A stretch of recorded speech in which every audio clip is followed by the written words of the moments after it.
편히 앉으시기 바라겠습니다. 예수님 이름으로 말씀 증거하겠습니다. 다 같이 성경 말씀 민수기서 찾아 읽겠습니다. 민수기 6장 말씀 찾아 읽겠습니다. 민수기서 6장 1절부터 8절까지 말씀 찾아 읽겠습니다. 민수기 6장 1절부터 8절까지의 말씀 함께 교독하도록 하겠습니다. 제가 먼저 읽겠습니다. 예수께서 모세에게 일러 가라사대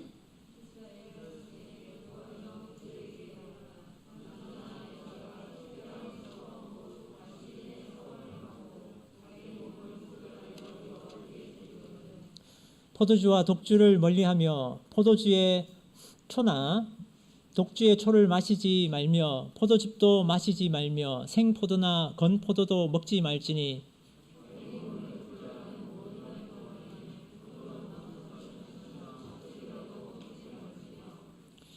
그 서원을 하고 구별하는 모든 날 동안은 삭도를 도무지 그 머리에 대지 말 것이라.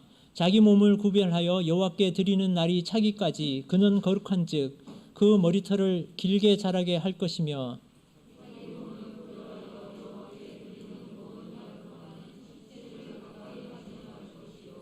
그 부모 형제 자매가 죽은 때라도 그로 인하여 몸을 더럽히지 말 것이니 이는 자기 몸을 구별하여 하나님께 드리는 표가 그 머리에 있음이라.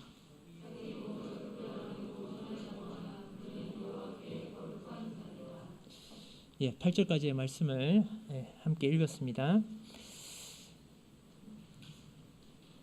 오늘은 우리 함께 민수기 6장에 나오는 나실린의 소원에 대해서 함께 살펴보겠습니다. 오늘 읽은 민수기 6장에서는 나실인이라고 불리는 사람들의 특별한 서원에 대해서 기록이 되고 있습니다. 나실인은 남자와 여자의 구분이 없이 특정한 기간 동안 또는 평생 동안 하나님께 특별한 헌신을 서약했던 그런 사람들입니다.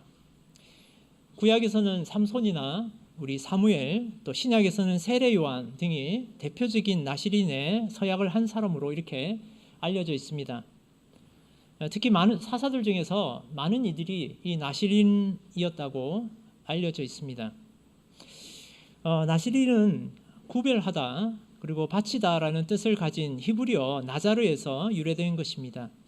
그래서 우리 민수기를 살펴보면 이런 나실인의 구별하다 바치다 라는 뜻에 따라서 나실인의 소원을 이렇게 기록하면서 자기 몸을 구별하여 라는 표현을 12번이나 사용을 하고 있는 것을 우리가 발견하게 됩니다. 그래서 이 나실인들에게 가장 중요한 의무가 바로 스스로를 다른 사람과 구별하여서 하나님께 특별하게 바친다라는 점에 있다라는 것을 우리가 발견하게 되고 성경은 또 그러한 것을 매우 강조하고 있습니다. 그래서 나실인들은 하나님 앞에 세 가지의 특별한 소원을 드리게 되는 것을 우리가 성경을 통해서 발견하게 됩니다. 먼저 포도주를 마시지 않는 것, 그리고 다음으로는 머리를 자르지 않는 것, 그리고 마지막으로는 시체를 가까이 하지 않는 것입니다. 나실인의 대표적인 인물들을 우리 간단하게만 살펴보도록 하겠습니다. 먼저 사사기 13장 찾아 읽겠습니다.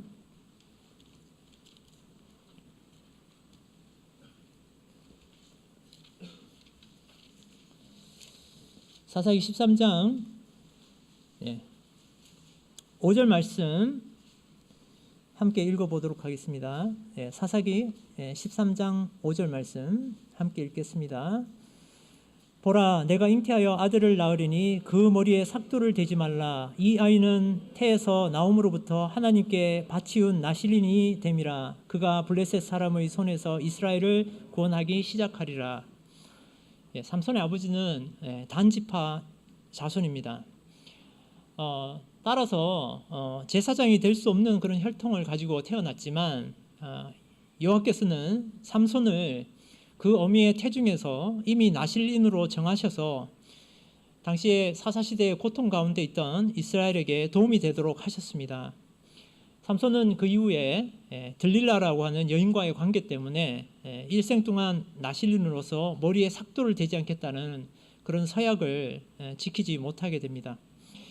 우리 두 번째 나실린은 바로 사무엘입니다. 우리 사무엘상 1장 찾아 읽겠습니다.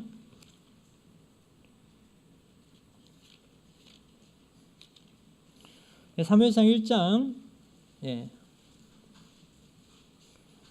11절 말씀, 사무엘상 1장 11절 말씀 함께 읽겠습니다.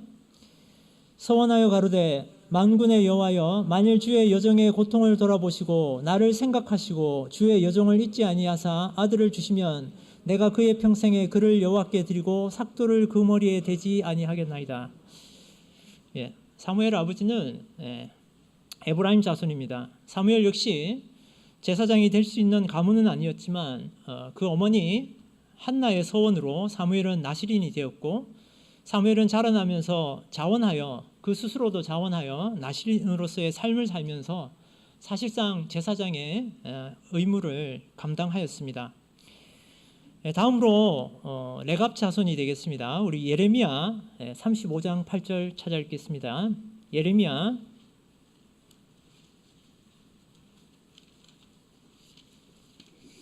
예레미야서 35장 8절입니다.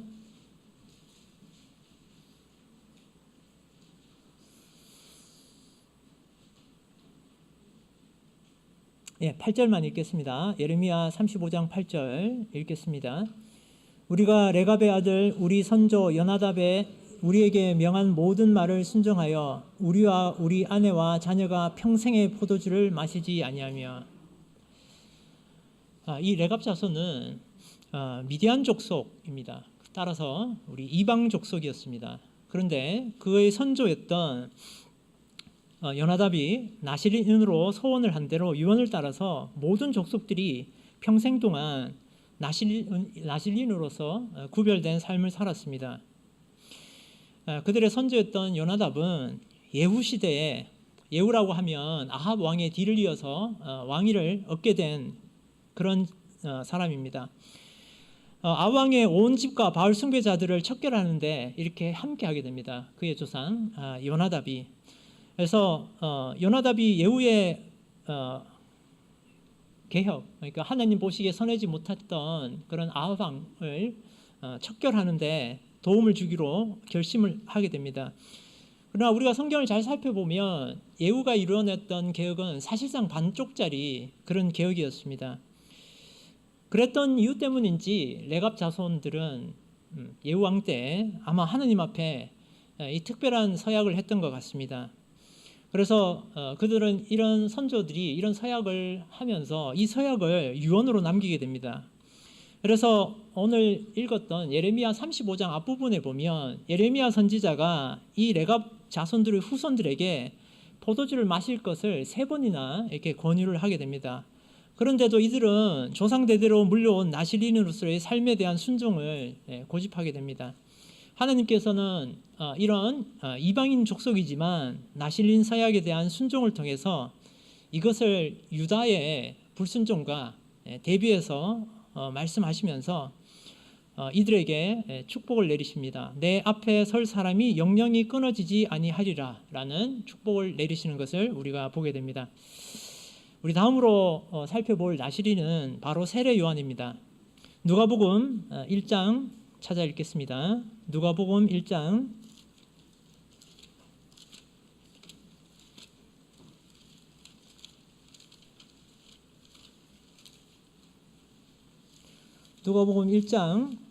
13절부터 15절까지 말씀 읽겠습니다. 이것도 같이 읽겠습니다. 누가복음 1장 13절부터 15절까지.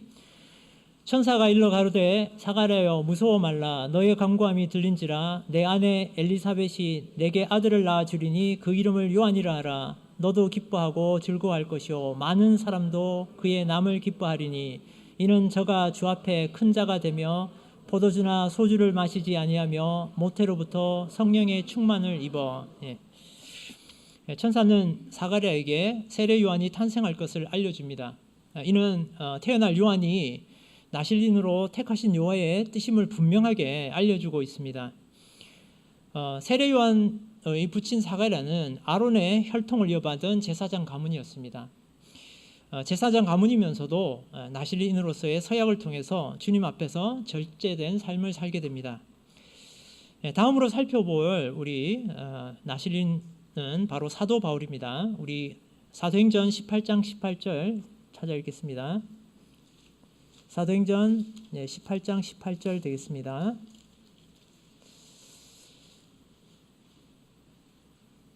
사도행전 18장 18절 말씀 함께 읽겠습니다. 바울은 더 여러 날 유하다가 형제들을 작별하고 배 타고 수리아로 떠나갈새 브리스길라와 아굴라도 함께하더라. 바울이 일찍 서원이 있으므로 갱그라에서 머리를 깎았더라. 바울은 일찍이 서원이 있었다라고 기록이 되어 있고 머리를 깎았다라고 이렇게 기록이 되어 있습니다. 사울은 베냐민 지파의 혈통을 이어받았으며 예수님을 믿는 자들을 박해하는 데 앞장을 섰지만 주님의 은혜로 주님의 자녀가 되었고 아마도 그가 자원해서 나실인으로서의 서원을 하고 주님의 복음을 전하는 일에 최선을 다했던 것 같습니다.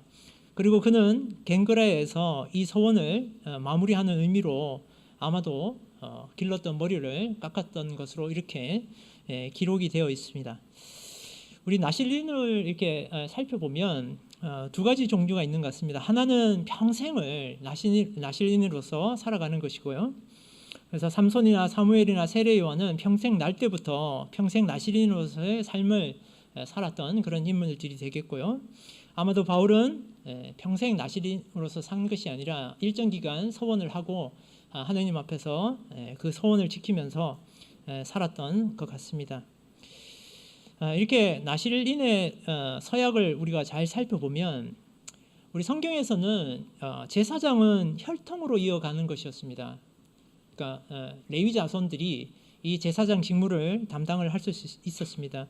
그런데 혈통이 따르지 않는 자들은 나실인의 서약을 통해서 하나님을 섬길 수가 있었던 것 같습니다. 하나님께서 이들에게 하나님을 섬길 수 있는 그런 특별한 은혜를 허락하신 것입니다. 나실인은 혈통을 따르지 않고 자신이 자원해서 하나님의 종이 됨을 의미합니다. 제사장은 레위인이라는 특별한 지파의 사람들에게 자신의 의지와 상관없이 주어지는 그런 의무였지만 나실인은 자신 또는 자신의 부모의 어떤 개인적인 의지로 하나님 앞에 특별히 드려지는 그런 서원이었습니다. 그렇기 때문에 하나님께 드려지는 이 나실인의 서원은 자원하는 마음을 담고 있게 되고 하나님 앞에 특별하게 드려지는 그런 마음이었을 것입니다. 우리도 이렇게 믿음 생활을 하다가 보면 주님의 은혜가 너무나도 감사해서 이 은혜를 어떻게 갚을 것인가, 또 어떻게 감사로 이 감사에 대해서 나만의 제사를 드릴 수 있을 것인가 하는 생각이 드실 때가 있을 것입니다. 저도 그런 생각이 들 때가 있습니다. 또 때로는 은혜가 감사해서가 아니라 내가 지은 죄가 너무나도 커서 이 무게가 너무나도 견딜 수 없어서 무언가로는 이제 주님 앞에 이 죄를 보상해야 되겠다라는 그런 생각이 들 때도 있습니다. 제가 얼마 전에 우리 아이들 둘을 데리고 바쁜 일정을 쪼개고 비싼 교통비를 써가면서 서울의 상암 월드컵 경기장에 국대 축구 경기를 함께 보고 축구 경기가 10시가 넘어서 끝이 나서 심야 고속버스를 타고 이렇게 부산으로 돌아왔습니다. 이게 이제 큰아이가 이게 너무나도 고마웠던지 저한테 그 다음날 평소에 안 하던 문자를 제게 보내서 아빠에게 감사하다는 내용과 함께 앞으로 열심히 공부해서 좋은 결과를 만들겠다고 이렇게 문자를 보내왔습니다. 일종의 서약이죠. 아빠 저 앞으로 공부 열심히 할게요. 이 문자가 제게 얼마나 감동스러웠는지 모르겠습니다. 뭐 제가 해준 거라고는 이렇게 바쁜 일정 조금 쪼개고 제 돈 조금 내어서 이렇게 아이들 데리고 저도 즐겁게 축구장 갔다 온 것인데 이것에 대해서 고맙게 생각하고 또 이것으로 인해서 자기가 앞으로 열심히 무언가를 하겠다라고 저한테 고백하는 것이 제게는 너무나도 대견스럽고 감동스러웠습니다. 아마도 우리 주님 앞에 우리가 드리는 조그마한 소원도 우리 주님께서 이렇게 받으시지 않을까라는 생각이 당시에 들었습니다. 우리 믿음 생활 가운데 우리 특별한 은혜에 감사할 때, 또 하나님 앞에 무언가를 간절히 간구할 때, 또 삶을 더욱 주님 앞에 온전히 드리기를 사모할 때가 우리에게 생깁니다. 그럴 때 우리가 한 번쯤은 하나님 앞에 소원을 해보라고 이민수기 6장의 기록을 우리에게 남겨주시지 않았을까라는 생각을 합니다. 나실인들은 이러한 특별한 헌신의 증거로서 세 가지 서원을 드렸습니다. 그 첫 번째가 바로 포도주와 독주를 마시지 않는 것입니다. 우리 삶 가운데서 포도주와 독주를 멀리하는 것이 영적으로 어떤 의미가 있을까요? 사실 유대인들에게 포도주는 우리에게 포도주와는 분명히 다른 측면이 있을 것입니다. 그들에게 포도주는 물이 귀한 시대에 물을 일정 부분 대신하거나 또 잔치나 절기에 그들의 기쁨을 더하기 위해서 통상적으로 사용하던 그런 측면이 있었을 겁니다. 따라서 우리가 즐기는 포도주와는 다른 의미가 있을 것입니다. 그들에게 포도주는 아주 귀하면서 또 통상적인 것이기도 하지만 이것이 지나치게 되면 기쁨을 넘어서 쾌락을 추구하게 되고 인생의 올무가 되게 됩니다. 도가 지나치게 되면 중독 상태가 되어서 내가 내 의지를 제어할 수 없게 되는 것이죠. 그래서 성경은 많은 부분에서 술에 취하지 말 것을 경고하고 있습니다. 우리 인생에도 이런 포도주와 같은 것들이 많이 있다라는 생각이 듭니다. 운동 같은 것들도 우리 인생에 없어서는 안 되죠. 우리가 육체를 건강하게 유지하면서 믿음 생활하기 위해서는 반드시 필요한 것입니다. 그렇지만 이것이 과하게 되면 인생의 중요한 것들을 이루는데 또 큰 방해가 되기도 합니다. 가족들끼리 모여서 윷놀이를 하는 것은 즐겁지만 이것이 지나치면 또 도박이 되기도 합니다. 그래서 나실인들은 인생에 필요한 것이고 내게 즐거움이 되지만 나는 그 필요를 희생해서라도 원천적으로 내 믿음의 타락을 봉쇄해 보겠다라는 마음으로 오늘 서원을 합니다. 그래서 그들은 포도주가 주는 조그마한 기쁨을 희생하는 대신에 하나님의 큰 축복을 얻겠다는 생각을 하게 되었나 봅니다. 그리고 이러한 생각들을 보다 적극적으로 실현하기 위해서 그들은 포도주뿐만 아니라 아예 포도나무에서 나오는 그 어떤 것도 가까이 하지 않겠다라고 서원을 하게 됩니다. 심지어 생포도나 또 건포도, 포도씨, 포도 껍질조차도 먹지 않겠다. 이런 소원을 올립니다. 한편 살펴보면 상당히 과하다라는 생각이 좀 듭니다. 그렇지만 우리가 이 속에 숨어있는 의미를 생각을 해보면 이 서원이 가지고 있는 결단을 우리가 느낄 수가 있습니다. 우리가 인생을 즐겁게 사는 것은 얼마나 소중한 것인지 우리가 잘 알고 있습니다. 그런데 이 즐거움이 늘 위험을 가지고 있다는 것입니다. 그래서 이 위험에 대해서 과감하게 원천적으로 나는 차단하겠다라는 것이 이 소원의 의미가 담겨 있습니다. 우리가 생각을 해보면 강하게 결단하지 않으면 세상 쾌락을 끊을 수가 없습니다. 그러므로 나실이는 하나님, 내가 조그마한 유혹의 씨앗이라도 미리 차단해서 세상의 죄와 쾌락에 중독되지 않겠습니다 라고 소원을 하는 것입니다. 그런데 또 한편 생각해 보면 우리가 믿음 생활을 하는 가운데 즐거움과 행복은 꼭 필요한 요소다라는 것을 우리가 알게 됩니다. 우리가 모든 즐거움과 행복을 우리 가운데서 또 제해서는 안 됩니다. 그렇다면 우리는 우리가 추구해야 되는 즐거움과 복이 세상적인 즐거움과는 다른 것이어야 된다라는 생각을 하게 됩니다. 우리는 믿음 안에서 복을 추구해야지만 그것이 영원하고 우리 믿음에 도움이 되는 그런 복이 될 수 있다라는 것입니다. 그래서 에베소서 5장 18절에는 이런 말씀이 기록이 되어 있습니다. 술 취하지 말라. 이는 방탕한 것이니 성령의 충만을 받으라. 그래서 우리가 술 취하고 세상의 쾌락을 줍는 대신 성령의 충만을 줬고, 그리고 우리가 그것을 통해서 믿음의 기쁨을 취해야 된다라는 것입니다. 세상 쾌락이나 재미를 포기하고 예수님을 믿는 재미를 가지고 우리가 믿음 생활을 해야 되겠습니다. 성령께서 주시는 새 포도주의 기쁨은 세상의 포도주의 기쁨과는 비교할 수 없는 것입니다. 제가 어떤 청년의 간증을 들은 적이 있습니다. 이 청년이 자신이 어떻게 성경을 사랑하게 되었고 성경 읽는 것을 기쁘게 느끼게 되었는지 간증하는 것을 들은 적이 있습니다. 이 형제는 시에라리온이라고 하는 해외에 봉사를 갔습니다. 그리고 그때 어떤 원주민이 해주는 꽃게탕을 먹게 됩니다.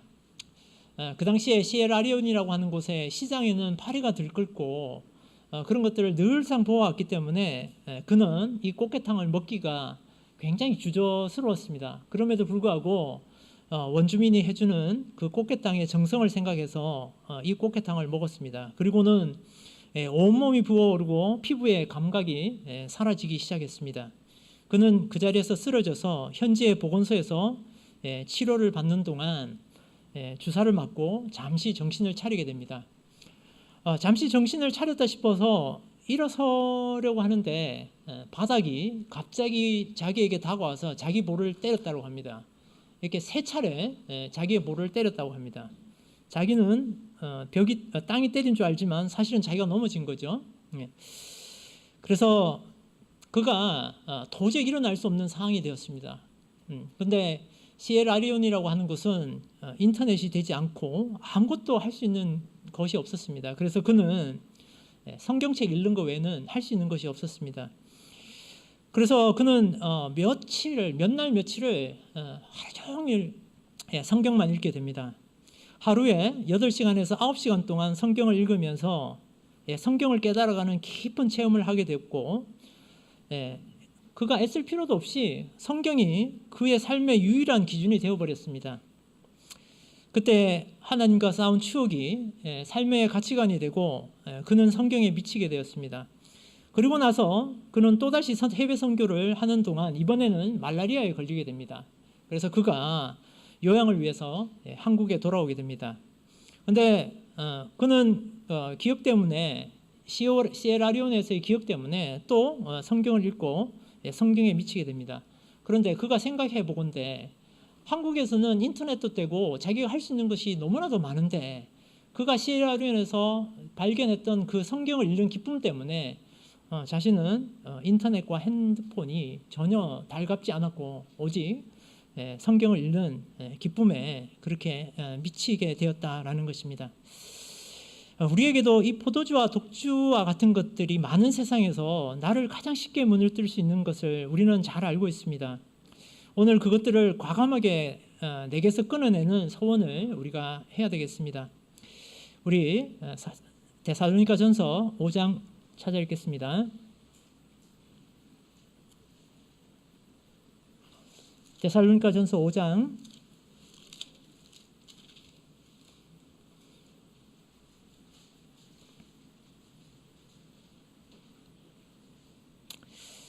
16절부터 23절까지 읽겠습니다. 함께 읽겠습니다. 항상 기뻐하라, 쉬지 말고 기도하라, 범사에 감사하라. 이는 그리스도 예수 안에서 너희를 향하신 하나님의 뜻이니라. 성령을 소멸치 말며 예언을 멸치지 말고 범사에 헤아려 좋은 것을 취하고 악은 모든 모양이라도 버리라. 평강의 하나님이 친히 너희로 온전히 거룩하게 하시고 또 너희 온 영과 혼과 몸이 우리 주 예수 그리스도 강림하실 때 흠없게 보존되기를 원하노라. 아무쪼록 우리 세상의 즐거움이 아니라 우리 믿음 안에서 성령 충만의 기쁨을 누리게 되는 저와 여러분 되시기를 원합니다. 두 번째 소원은 삭도를 머리에 대지 마라라는 것입니다. 삭도를 머리에 대지 않겠다, 즉 머리를 깎지 않고 기르겠다라는 소원인데요. 이것이 영적으로 어떤 의미가 있길래 이러한 소원을 드렸을까 라는 것을 우리가 한번 생각해 보게 됩니다. 성경은 이 소원의 의미를 명확하게 이렇게 저희들에게 설명하고 있지 않습니다. 그래서 우리는 몇 가지 좀 이렇게 추측을 해 봐야 됩니다. 먼저 머리카락을 길러서 머리카락을 기르는 것이 머리를 귀하게 여긴다는 표현으로 우리가 바라다 볼 수 있겠습니다. 머리는 권위를 상징하는 것으로 바로 하나님의 권위를 존중하는 것입니다. 또 머리가 곧 주인이라는 것을 늘 생각하고 하나님의 통치와 주권을 인정하고 생각하는 것입니다. 고린도전서 11장 3절 말씀에 이렇게 기록이 되어 있습니다. 이 말씀은 제가 읽겠습니다. 그러나 나는 너희가 알기를 원하노니 각 남자의 머리는 그리스도요 여자의 머리는 남자요 그리스도의 머리는 하나님이시라. 삼손이 그랬던 것처럼, 삼손이 머리를 길렀던 것처럼 하나님의 권위로부터 능력이 나온다고 믿고 그 능력이 하나님께 바쳐져야 됨을 우리 나실린의 소원을 통해서 우리는 배워야 되겠습니다. 다음으로 자신이 머리를 기르는 것은 자신이 나실린임을 적극적으로 표현하는 것으로 우리가 볼 수 있습니다. 그래서 이 소원이 지켜지도록 내적으로도 노력을 할 뿐만 아니라 외적으로도 이것을 늘 사람들에게 표현하고 다니는 것입니다. 오늘 본문에서도 서원을 구별하는 날 동안 자기 몸을 구별하여 여호와께 드리는 날이 차기까지 이러한 표현을 통해서 자신을 다른 사람과 구별해서 지내는 것이 이 서원에서 큰 의미를 지니고 있다는 것을 우리가 발견하게 됩니다. 아마도 당시에 이 머리를 기르고 다니는 것만으로도 그 사람이 나실린이다라는 것을 쉽게 알 수 있었을 것입니다. 고린도전서 11장 14절에는 이렇게 기록이 되어 있습니다. 만일 남자가 긴 머리가 있으면 자기에게 욕되는 것을 본성이 너희에게 가르치지 아니하느냐. 그래서 일반적으로 남자가 이렇게 머리를 길게 기르는 것은 보기에 별로 좋아 보이지 않은 것인 것 같습니다. 그래서 그렇게 머리를 길게 하는 것이 선하지 못하지만 예외적으로 우리 나실린에게서 일반적인 사람들과 구별되는 삶을 살겠다는 의지를 외부에 적극적으로 알리는 그런 의사의 표현으로서 나실린들은 이렇게 머리를 길렀던 것입니다. 이처럼 나실린들에게는 누군가에게는 욕되는 일일지라도 이것이 하나님 앞에 드리는 서원이기 때문에 내가 그것을 귀하게 여기고 남들에게도 표현하겠다라고 이렇게 서원을 드리고 살았던 것입니다. 자, 이제 마지막으로 우리 세 번째입니다. 시체를 가까이 하지 말라라는 것이죠.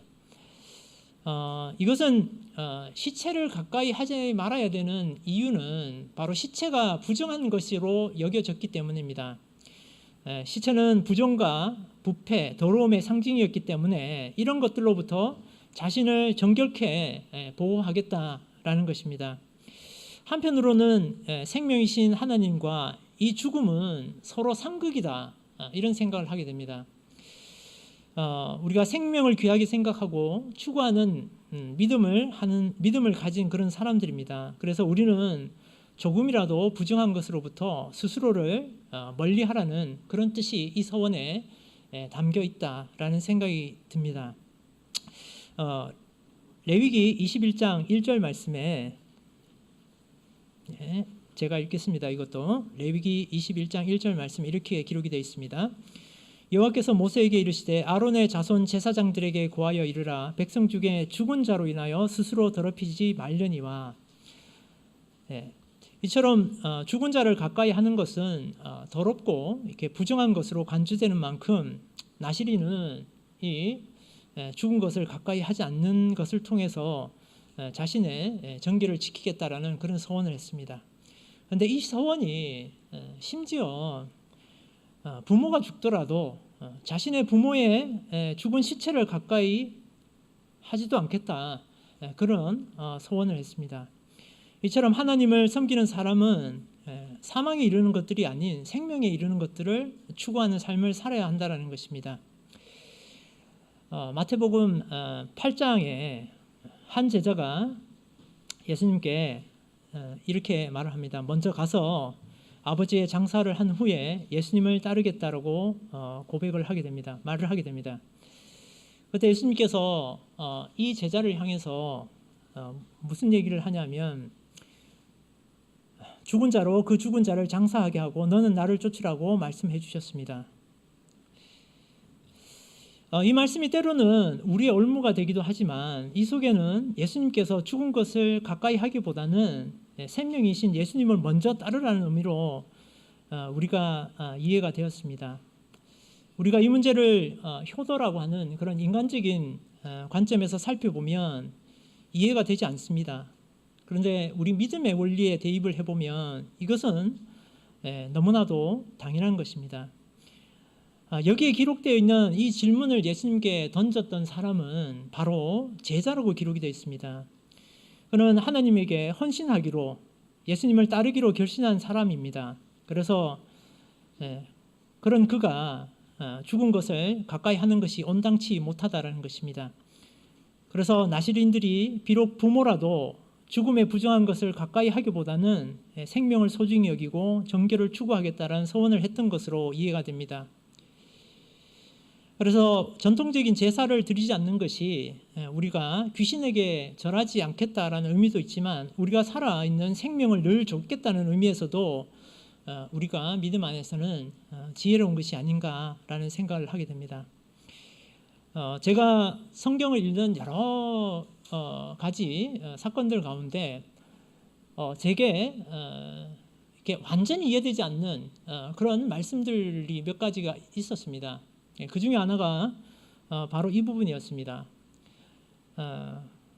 아버지가 돌아가셨고 그 아버지를 장사하기 위해서 가겠다고 하는데 왜 예수님께서 그것을 허락하지 않으셨을까? 라는 생각을 하게 됩니다.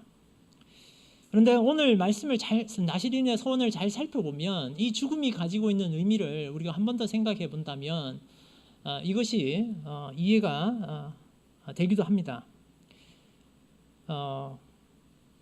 이 말씀을 제가 사실은 제목을 이제 지난주에 이 말씀으로 제가 증거를 해야 되겠다라고 생각을 하고 말씀을 준비를 하는 가운데 어느 순간 제가 이 말씀을 준비를 하면서 제가 그거와 똑같은 상황에 처해 있는 저를 발견하게 되었습니다.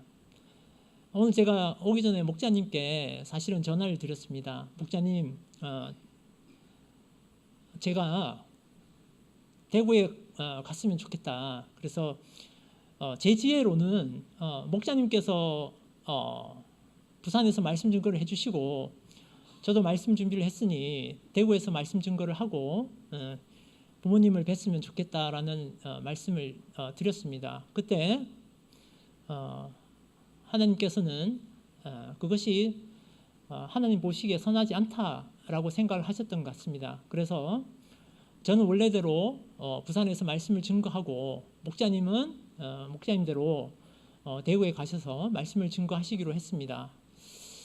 생각을 해보니 목자님께서 가셔서 대구에 우리 가족들을 또 위로해 줘야 되는 그런 부분이 있는 것 같습니다. 인간적으로 생각을 하면 저는 여기 있으면 안 됩니다. 그런데 제가 생각하는 인간적인 효도나 이런 것들보다 제가 그동안 이해하지 못했던 그런 것들을 우리 주님께서 제게 알려주셨습니다. 아버지에게 효도하는 것보다 더 중요한 것이 주님 앞에 온전한 예배를 드리는 것이다 라는 것을 오늘 깨닫고 고백하게 됩니다. 우리가 눈물로 기도를 드릴 수는 있지만 그 눈물이 우리의 기도를 멈추게 할 수는 없다 라는 생각을 하게 됩니다. 우리가 슬픔 가운데 있더라도 그 슬픔을 예배를 통해서 위로받을 수는 있지만 그 슬픔이 예배를 멈추게 할 수 없다라는 생각을 하게 됩니다. 하나님께서 나시린의 소원 속에서 강력하게 결단하고 이것을 소원의 종료 기간까지 철저하게 지킬 것을 원하셨지만 또 하나님께서는 그 가운데서 피할 수 없이 소원을 지키지 못하게 되는 경우에는 하나님만의 또 긍휼을 허락하시는 것을 우리가 발견하게 됩니다. 우리가 읽어봤던 민수기의 6장 9절의 말씀을 한번 읽어보면 이런 말씀이 나옵니다. 누가 호련히 그 곁에서 죽어서 스스로 구별한 자의 머리를 더럽히거든 그 몸을 정결케 하는 날에 머리를 밀 것이니 곧 제7일에 밀 것이며 내가 시체를 가까이 하지 않겠다고 소원을 했는데 누군가가 갑자기 내 앞에 와서 죽어버렸습니다. 그래서 내 머리를 더럽히게 되면 우리는 소원을 어긴 것이 되죠. 그렇지만 주님께서는 소원을 깬 나를 책망하지 않으시고 다시금 소원을 회복해 주실 그런 기회를 우리에게 허락해 주시는 것을 우리가 발견하게 됩니다. 주님께서 우리에게 요구하시는 이런 믿음의 요구들이 우리 인간적으로 생각해 보면 굉장히 과하고 너무나도 엄한 것이 아닌가 이런 생각을 하게 되지만 하느님의 섭리를 우리가 잘 살펴보면 그 안에서 주님의 뜻이 있고 그 안에서는 주님만의 긍휼이 그 안에 있다는 것을 우리는 깨닫게 됩니다. 사실 우리는 예수 그리스도를 육체대로 이해하고 믿음을 시작하기가 쉽습니다. 그렇지만 우리의 믿음이 자라면 이것이 우리의 육체대로 이해되지 않고 이 믿음이 자라나서 그 믿음 속에서 우리가 영적으로 깊은 곳까지 나아가야 된다는 것을 우리에게 교훈하고 계십니다. 고린도전서 5장 16절 말씀 찾아 읽겠습니다. 고린도전서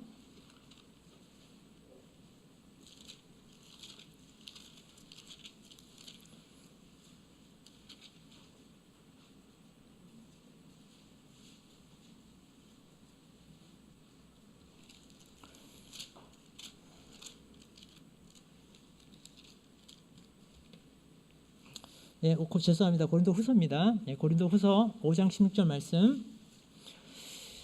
고린도후서 5장 16절 말씀 함께 읽겠습니다. 다 찾으셨습니까? 함께 읽겠습니다. 그러므로 우리가 이제부터는 아무 사람도 육체대로 알지 아니하노라. 비록 우리가 그리스도도 육체대로 알았으나 이제부터는 이같이 알지 아니하노라. 그래서 우리가 이제 믿음을 시작할 때는 포도주 안 마시겠다고 선언하는 일, 또 거기다 더해서 포도씨나 껍질도 내가 안 먹겠다라고 서약하는 것, 또 머리 깎지 않겠다고 기르겠다고 서약하는 것, 또 부모님 죽음 앞에서도 나는 그것을 부정한 것이라고 생각하고 장례의 절차도 참여하지 않겠다고 밝히는 이 모든 행위들이 어떻게 보면 그저 어리석고 수천 년 쾌쾌 묵은 고약한 구습으로만 여겨질 수 있습니다. 그리고 또 한편 생각하면 이것을 문자 그대로 지켜나가는 것이 우리에게 믿음의 선한 길인가라는 생각도 하게 됩니다. 그렇지만 중요한 것은 우리가 이 소원이 가지는 소중한 헌신의 정신을 우리가 살펴봐야 한다는 것입니다. 그래서 그 정신 가운데는 무엇보다도 나시린의 소원이 자발적이라는 것입니다. 그래서 내가 원해서 하는 소원이다라는 것이죠. 모든 사람들에게 똑같이 주어지거나 그런 것이 아니라 하나님께서 이것을 의무적으로 너희가 해야 된다라고 짐지은 것이 아니라 내가 하나님 앞에 온전하게 헌신을 하겠노라고, 나는 남들과 다른 헌신을 하겠노라고 구별된 방식으로 내 삶을 바치겠노라고 서원한 것이 바로 이 나시린의 특별한 의미다라는 것입니다. 그리고 또 우리가 기억해야 될 것은 은혜의 시대에 진정한 나시린은 형식적인 것에 얽매이지 않는 것이다 라는 것 또한 우리가 발견하게 됩니다. 사실 가장 완전한 나시린은 바로 예수님이십니다. 그래서 예수님은 자신을 포도나무라고 하셨고 또 포도에서 난 것을 마시면서 이것은 나의 피라고 말씀해 주셨습니다. 또한 나시린은 부정한 것을 만지지 않았지만, 시체를 만지지 않았지만 예수님은 오히려 시체를 만지고 불러서 살려주셨습니다. 그렇게 볼 때 궁극의 나시린, 즉 하나님께 온전히 드려진 사람은 예수님의 피에 참여함으로써 그 피로 자기 본성이 된 사람이고, 부정하게 여기는 사람들을 만나 하나님께서 살았다고 하는 또 새로운 존재로 거듭나게 하는 사람이, 우리도 그렇게 되도록 예수님을 따라 사는 것이 우리가 진정한 나시린으로서의 삶을 사는 것입니다. 그래서 지금 은혜의 시대를 살면서 우리가 포도나무에서 난 것은 내가 일체 손도 대지 않겠습니다라거나, 나는 머리를 절대 깎지 않겠습니다라거나, 나는 시체라면 길고양이 시체도 쳐다도 안 보겠다라는 식의 이 형식적인 서원이 아니라 우리 인생에 나만의 한 가지 서원을 만들고 그 믿음 생활을 하면 어떨까라는 생각을 했습니다. 아마 그 한 가지 서원이 우리에게 소중한 씨앗이 되어서 우리의 믿음을 키워나가는 큰 역할을 하게 될 것이다 라는 생각을 하게 됩니다. 다른 사람에게는 의미 없지만 내게는 주님 앞에 꼭 지켜서 남들과 구별되는 내 헌신을 드리겠다는 그런 한 가지 소원을 우리 함께 만들어 보면 어떨까요? 우리가 소원을 통해서 우리 몸을 구별한 날이 차는 그때 예수님과 기쁨의 잔을 나누고 예수님의 잔치에 참여하게 되시는 저와 여러분 되시기를 예수님 이름으로 축원드립니다. 우리 민수기 6장 24절부터 27절까지 말씀 읽고 말씀을 마치도록 하겠습니다. 민수기 6장